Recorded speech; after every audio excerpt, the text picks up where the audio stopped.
पार्वती वासुदेवाय वंदेहं।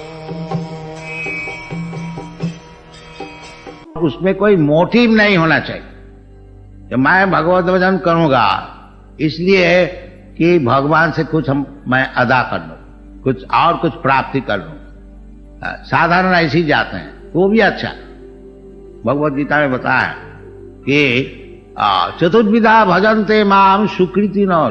4 प्रकार के भक्ति जो है, चतुर्विधा भजन्ते माम सुकृति न अर्जुन। आर्त अर्थार्थी जिज्ञासु ज्ञानी। आर्त का अर्थ दुखी जो है, हर एक प्रकार से शरीर से और दुनियादारी से जो दुखी है, वो भगवान के पास जाते हैं कि भगवान ये हमारा दुख है, थोड़ा मिटा दीजिए। तो भगवान मिटा देता है, इसमें कोई मुश्किल नहीं है भगवान के लिए। और अर्थार्थी है जो कि धन नहीं है, धन के लिए भगवान से प्रार्थना करते हैं, तो वो भी भगवान मिटा देते हैं, कोई मुश्किल नहीं है। और ज्ञानी जो है, जो धन नहीं चाहते हैं, वो चाहते हैं जो वास्तविक भगवान वस्तु क्या है, उसका नाम ज्ञान।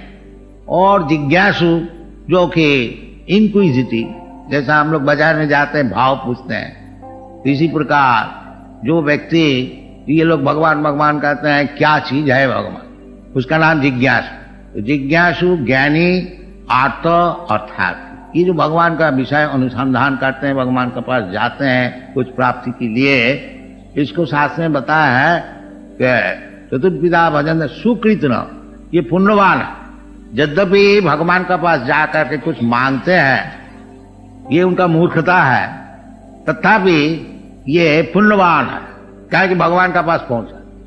और जो भगवान के पास पहुंचता ही नहीं, उसको कहता है दुष्कृति, इसको कहता है सुकृति। सुकृति पुण्यवान। आज जो भगवान के पास जाता ही नहीं किसी कारण से, उसका नाम दुष्कृति, मैंने महापाप। दुष्कृति, कृति का अर्थ होता है जो अच्छा काम कर, कृति का अर्थ होता है मेधावान, बड़ा बुद्धिमान। तो बुद्धि लगाते हैं पाप का कार्य में, उसका नाम दुष्कृति। और वो बुद्धि जो पुण्य का काम में लगाते हैं, उसका नाम सुकृति।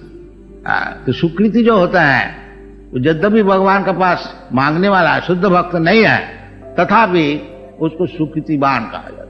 और जो भगवान के पास जाता ही नहीं, भगवान को मानता ही नहीं, उसका नाम है दुष्कृति।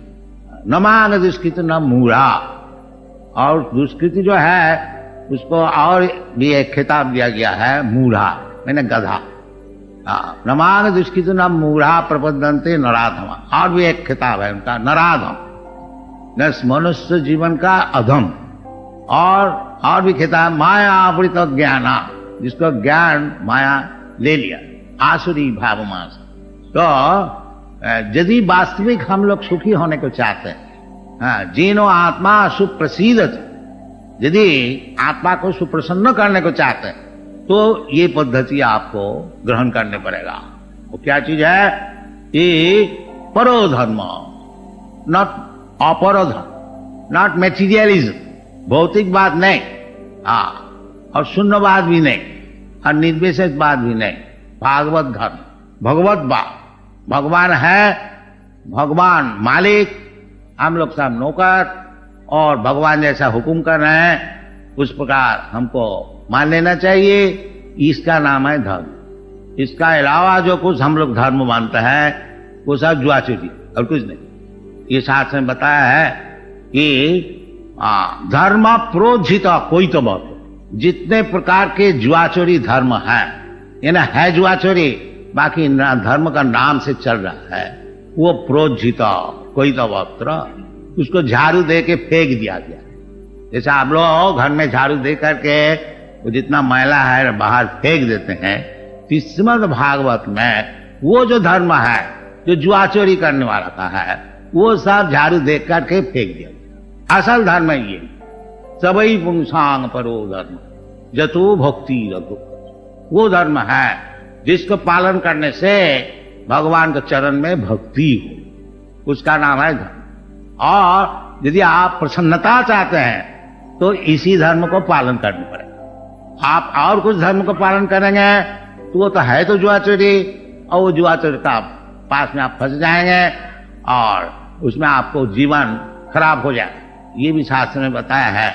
मंदा सुमंद मतयो मंद भागा जुबद्धता, ये कलियुग में होने वाला है, हो भी रहा है। ये प्रायण अल्प आयुष, इस युग में आयु बहुत कम होता है। इस कलियुग में आखिर 100 वर्ष तक आदमी जी सकता है, इतना लिमिट है। बाकी आजकल कौन जीता है 100 वर्ष, वो आस्ते आस्ते कमती होते जाएगा। जैसा कलियुग का आगे बढ़ना है, ये आयु, दया, बल और धर्म, ये सब चीज कमती होते जाए तो हो रहा है। आजकल कौन 100 वर्ष बचता है? 60-70 वर्ष कोई जीता रहे तो समझता है बहुत बुढ़ा। आगे जाके कोई 20 वर्ष 30 वर्ष तक जिएगा तो उसको माना जाएगा बहुत बुढ़ा, ऐसा शास्त्र में है। तो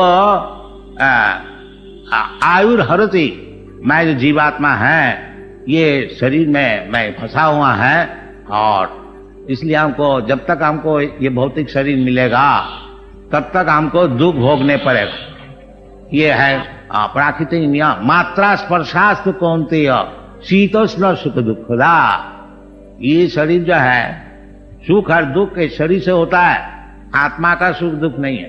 तो यदि आत्मा का सुप्रसन्नता चाहते हैं, यदि आप सुख चाहते हैं, तो ये धर्म को पालन करने पड़ेगा। परो धर्मो सभी पुंसांग परो धर्म, जतो भक्ति अधोक्षज।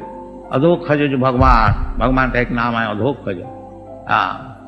तो उसमें भगवान का चरण में भक्ति आपको जरूर करने पड़ेगा, और यदि आप नहीं करेंगे तो आप दुख भोगते रहिए, ये आपका बिजनेस है। बाकी हम लोग का उचित है आपको बोलना, जो सच्ची बात है वो आपको सुना देना। ये कृष्ण कॉन्शसनेस जो मूवमेंट है यही सुनाते हैं दुनिया में कि यदि आप सुखी होने चाहते हैं तो भगवत भक्ति को ग्रहण कीजिए। और यदि आप अंतकाल तक भुत्ता भुत्ता प्रलीयते, एक शरीर छोड़ करके और एक शरीर धारण करना और दुख भोगने को चाहते हैं, तो ये आपके काम है।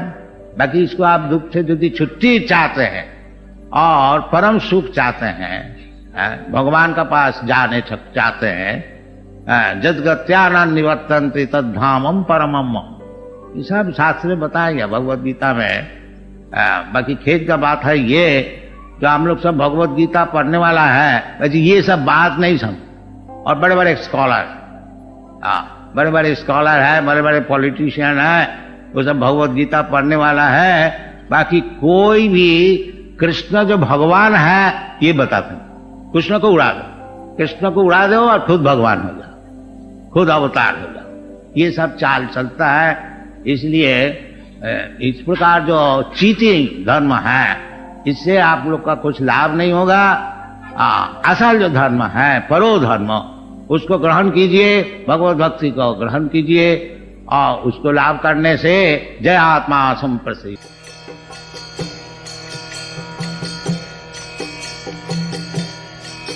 Hare Krishna, Krishna Krishna